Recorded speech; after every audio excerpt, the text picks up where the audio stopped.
Now, for more on the challenges facing global economies, especially emerging ones, CCTV NEWS Shraysi Tandon sat down with the World Bank President Yong, and she asked him if the 2030 deadline set for ending extreme poverty should be changed, in view, of course, of the global economic slowdown.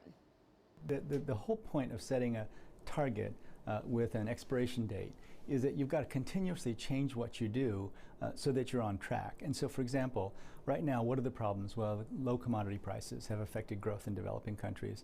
The relative difficulty now of getting access to capital has affected developing countries, and also just instability has affected growth in developing countries. And all of these things, in addition to trade growth in trade being the lowest that it's been over now more than 5 years now, at less than 3% growth.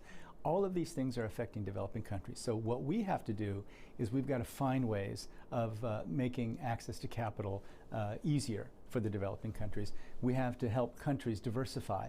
Those that depended on commodity exports now need to find other ways of creating jobs. And it's difficult to increase trade just as an institution like the World Bank Group. But we know that the more trade there is, the more it benefits the poorest countries. One of the top global trends at the World Economic Forum last year was income inequality. Yet when we look at the gap between the rich and the poor, both in developing and developed economies, that gap has only been growing wider.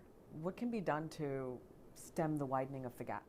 I think the figures that you see, the top 80 people in the world, have access to as much wealth as the bottom 50% of the world.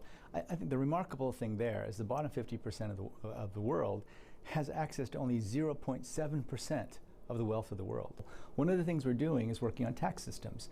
Unfortunately, in most developing countries, tax systems are regressive. In other words, the poor pay more taxes than the rich proportionately. And if you're powerful enough, you just somehow don't pay taxes. And this happens everywhere.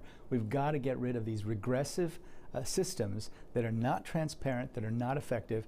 And along with the IMF, we're now working to help developing countries improve their tax collection.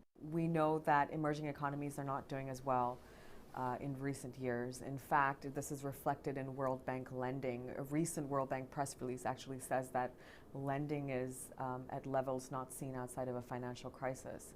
That sounds pretty bad to me. How would you describe the scenario? We've seen increased demand in really two forms. So on the one hand, especially the commodity exporters are now coming back to us and asking for help. And this is for money for infrastructure investments. It's for money that goes directly into their budget support instruments that support structural reforms. But we're also seeing demand on another level. So the global community has asked us to step up in terms of fighting pandemics. They've asked us to step up in terms of tackling climate change. And now we're very involved in tackling the forced displacement crisis, refugees.